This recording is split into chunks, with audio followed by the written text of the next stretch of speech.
There we go. Okay, Jack, what do you think about this closing of this nice old bookstore? Well, it's a sad day for books and bookstores and anybody who is interested in learning, because there will be no more old bookstores. And the old books themselves are gone, and they're irretrievable because they've gone to scrap. So all of the old odd stuff that you might discover, you won't discover it anymore. It's gone. Yep. Julie, what do you think? What? This nice old bookstore. I got the video going here. Oh. The last few sad it's days. So sad. It is. Oh. So. It's been here forever, and all the people who came in today were just teary-eyed. Yeah. It's part of their culture. Yeah. And their history. Well, we're going to take a little tour here. Now, Eli was not a really great housekeeper. However, you know, the roaches liked him because there were a lot of them living in the back here someplace. So we're just going to look. This is behind the counter. It's kind of this mess here. Did you put my brown purse in there? No, I didn't touch it.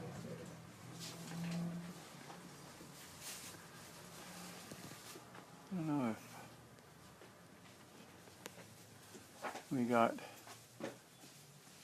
this nice movie poster up there and a nice print. Well, so we're going to just take a tour. It doesn't make you dizzy. And we're going to show you some aisleways here. Excuse me. Let me just get by you here. Now, this aisle had, starting here, basically a huge section of art history, and then there's a lot of stuff, books on gay subjects, then architecture, sociology, Indians, all the way down. The end is Judaica, and then coming back this way, there's some nice books on self-help. And here's like art and Americana.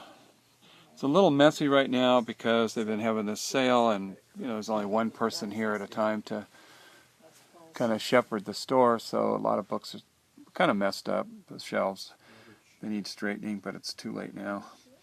We don't know what's going to happen with all these. We're going to go to another aisle and just take a walk here. This was the sale that was going on here, Cosmopolitan Bookshop versus Internet. There's Eli right there. I'll show another picture of him up on the wall. They had a nice selection of paperbacks. Going down there. And on this side, some science fiction. And of course everything goes up to the sky. Get the ladder out, risk your life in these narrow aisles. This was built before they were really sticklers on how far apart these shelves are supposed to be, I think. Metaphysics, and a nice fiction section, actually. They always had a nice selection of fiction and literary stuff. A lot of the highlights might not be here right at the moment, but this is a literate neighborhood, Hollywood, and people love fiction. And there was a lot of, here's literary writers. You can see that a lot of those sold out. You see the empty spots on the shelf, like right there. And some pretty good books. A lot of good books. And we have the back door into the parking lot. And even more stuff up here. Lord knows what all this stuff is. Up here, a lot of stuff. And, of course, the bathroom. Um, the bathroom's okay. We finally got a nice new sink and everything in there. And when you go down here through the passageway, here's all mainly nonfiction, Civil War, all kinds of stuff there, psychology. Those are all countries back there, Russia, China. Hope this isn't boring you, but to see what a real old bookstore, 40 years of an old bookstore looks like. And those are all fiction, large trade paperbacks right there. And right here we have American West, kind of cleaned out here a little bit. And over there is cookbooks, a lot of good cookbooks. And this is kind of, unfortunately, I mean, the store is almost ready to close down, but there's still a lot of books here that they didn't sell, and they're trying to find a buyer for the rest of them. So there's some more subjects. This was theater, and this area is real big on plays, Shakespeare, you know, tons of plays sold here. There's not that much left, comparatively speaking. And then we've got all things like house plants, and then the philosophy section was always real big here, but it's pretty much devastated right now. And a lot of oddball stuff on carts and stuff all over, a lot of goodies all over the place here. Then this is biographies and media all over the place. And then we're going to go into the back room. This is out going toward the front door.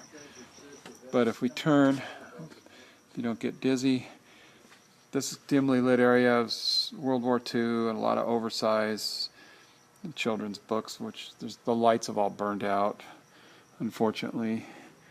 And then here, CDs. And this was all cleaned out. A guy came and bought all the books on this side of the store, which you can see how high the shelves are here. And there's all kinds of empty record bins. There weren't any records in these that I know of for a long time. And this is all empty over here. This was all basically bought up by one guy. So all that's left is a few shelves. And then I don't know if you can just kind of see back there. All the shelves over here were taken down. There's a hole in the wall back there. So that's it. That's the kind of the grand tour of Cosmopolitan Books, the end of Cosmopolitan. That you will never again find an old bookstore like this. And complete with all the great old books that you could get just browsing around. A lot of really neat stuff. And Eli Goodman is 91 years old. He's not in good health. But he loved books. He loved them so much he never got rid of anything. Because that's how bibliomaniacs are. Let's get to a nice picture of Eli, who's up here. Let me see if I can open this door and get out of the way. There's a nice picture of Eli Goodman. And that's when he was about I'd say in his 70s, maybe. There's a picture taken of him at his desk, looking things up, researching. Very well-read man, self-educated. And this was weird in here. This, whatever this was before, was kind of like a little canopy type of thing. And of course, Eli had it piled high on top, and the whole thing almost collapsed. That's what happens. Book dealers, you know, they like to just pile books everywhere. As you can see, there's all these dictionaries here that are left. You know, a lot of cool stuff all the way down. And these things here are actually carts. They have wheels on them that he intended to be moved around. These two here. One of them almost fell over the other day. we were getting some books off of it. The whole thing almost tilted over. And of course there's a dresser here. He's got all kinds of furniture in the aisleways. It's a chore just to get back to some of these aisles. And here's there's Captain Jack. And here is the back part. And I'm going to set this here. Julie, can you hold this? Mm-hmm. And I'll walk around the front. Yeah. Just hold it, don't let it flip over. Don't let it flip over. The video's on. Okay. I don't know if you can hold it because Oh, yeah. this chair right here is where I spent most of my time when I worked here, which is just 2 days a week. And my friend Five worked here the other days. Arnold here, who used to have a bookstore in Hollywood, he worked here every morning he came in. He's sort of the manager. So everybody that worked here was experienced at other bookstores. I had several stores. Five worked at Bodie Tree for many, many years. Everybody will remember that great store. Arnold had several bookstores, and he's also a filmmaker. So we pitched in to help Eli last few years of his life where he couldn't come into the store anymore. He's in a wheelchair. So we were here kind of a minimal wage, but trying to save the store. Unfortunately, things haven't gone right that way, and it's another discussion, but we tried to get some people to take over the store. That didn't quite work out. The landlords want to pretty much double the rent to about $8,000 a month, which is more money than you could really do anything with at this location, I think. So it's going to go bye-bye like all the other stores have in Hollywood, and it's going to go out of business in the next few days or soon. And it's very sad. We've watched all the big ones go, Acres of Books and Book Castle, Book City. This is the last big bookstore, general bookstore in Hollywood. There's one more called Counterpoint that sells records and books, but for Central Hollywood, that's about it. There's Larry Edmunds, which is film books only. And so this old, decrepit place is the last place you can go and shop around and browse through just thousands and thousands and thousands of old books and find the treasure. Can't do that anymore. It's hard to do that on the internet. It's much more fun to do it in here. So we salute Eli Goodman, 40 years or 50 years that he was in the book business here. And he's not in very good health right now, but Eli, good job.